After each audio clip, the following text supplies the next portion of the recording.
All right, everyone, welcome back. So excited for this deep dive. We're going to be looking at turning shadows into light, Yeah. which basically promises techniques and tips for transforming negativity into positivity. Mm-hmm. So I'm really hoping that we can pull some stuff out of here Yeah. that our listeners can actually put into practice Absolutely. in their own lives. Right.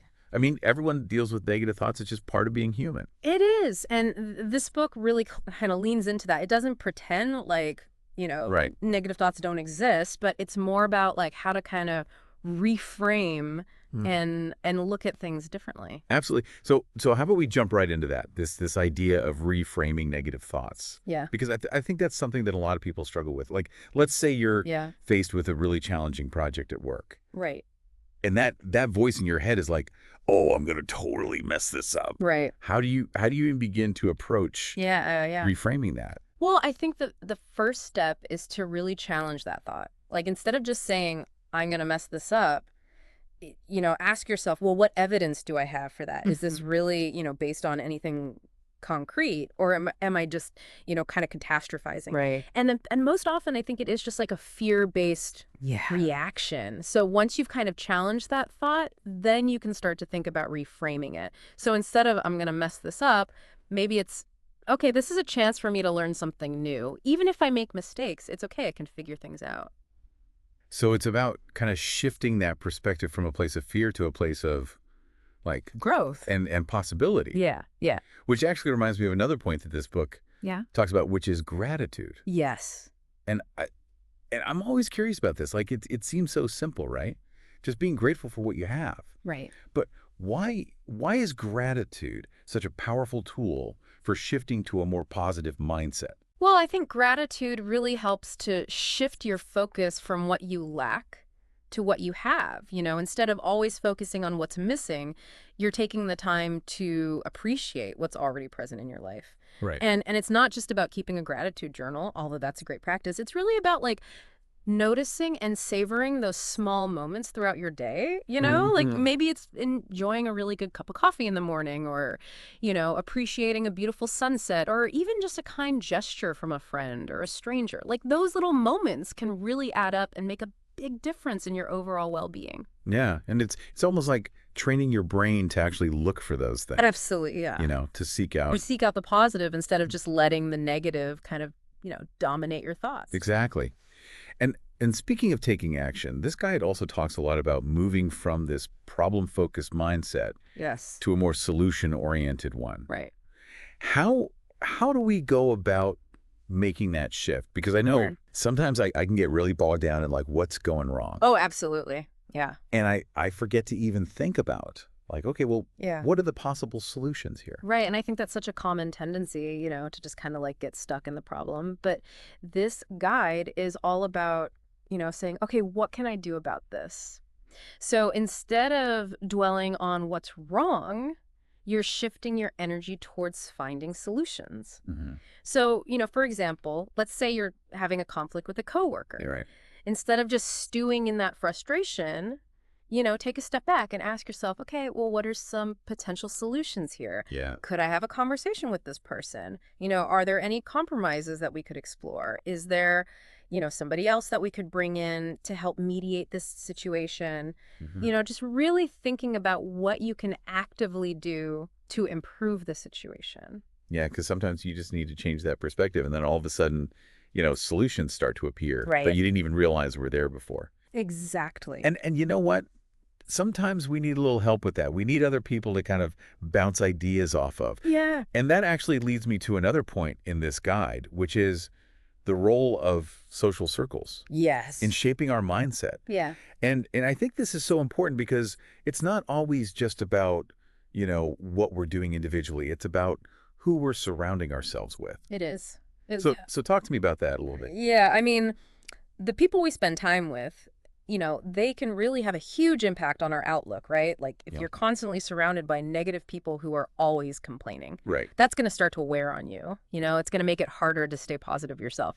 But if you're spending time with people who are uplifting, who are supportive, who are encouraging, that's going to have the opposite effect. Right. It's going to energize you. It's going to inspire you. It's going to make you feel more capable of handling challenges. So it's almost like choosing your emotional environment. It is. Yeah. Right. Just like you might choose like a Yeah. physical environment that's Chime- conducive to Yeah. productivity or relaxation or whatever it is. Absolutely. You're doing the same thing with your social circles. Yeah. And it's like that saying, right? Like, you're the average of the 5 people you spend the most time with. Yeah. And there's definitely some truth to that. So true. And, we've been talking about reframing thoughts. We've been talking about shifting perspectives, Yeah. taking action. But what about managing our emotional responses? Mm-hmm. Like in the moment when you're feeling stressed or overwhelmed, Yes.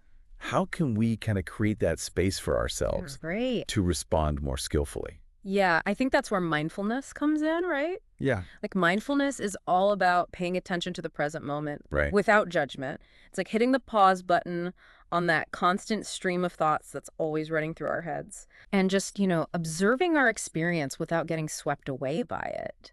And meditation is a really powerful tool for cultivating mindfulness. Yeah. But you can also practice mindfulness in everyday activities. Yeah. Like maybe when you're eating, you can really slow down Right. and savor each bite. Pay attention to the taste, the texture, the aroma of the food. Mhm. Or when you're walking, you can pay attention to the sensations of your feet on the ground, Mhm. movement of your body, the feeling of the air on your skin.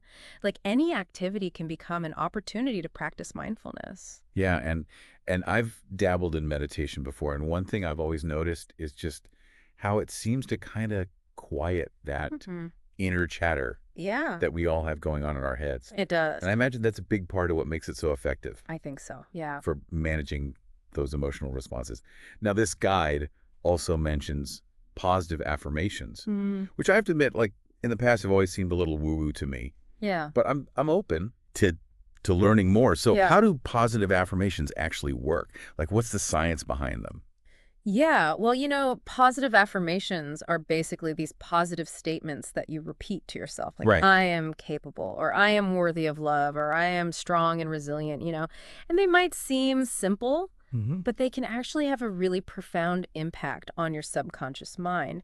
And basically, when you repeat these phrases consistently, Right. you're essentially reprogramming your brain. You're replacing those negative thought patterns Yeah. with more positive ones. Yeah. And over time, this can actually lead to changes in your beliefs, your thoughts, your behaviors. It's like you're literally rewiring your brain for positivity. Yeah. So it's creating those new Exactly. neural pathways almost. Yes. Yeah. It's like training your brain Yeah. to focus on the positive. To see the good instead of just automatically going to the negative. Exactly. I love that.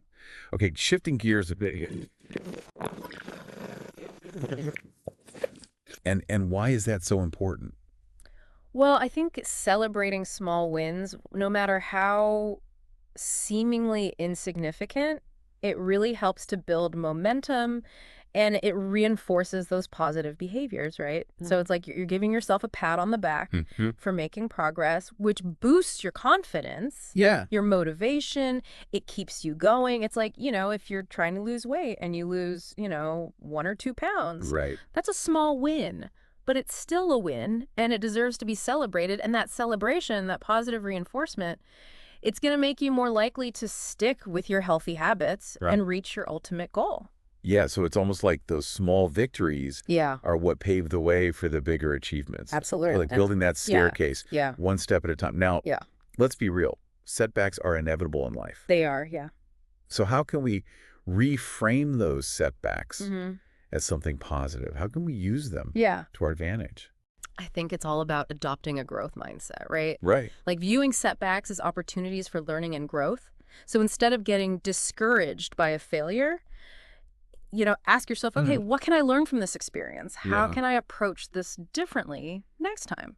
So it's turning that failure into feedback, Right. essentially, Yeah. and using that feedback to make adjustments Exactly. and keep moving forward. Yeah, yeah. And finally, the guide talks about the importance of setting realistic goals. Yes.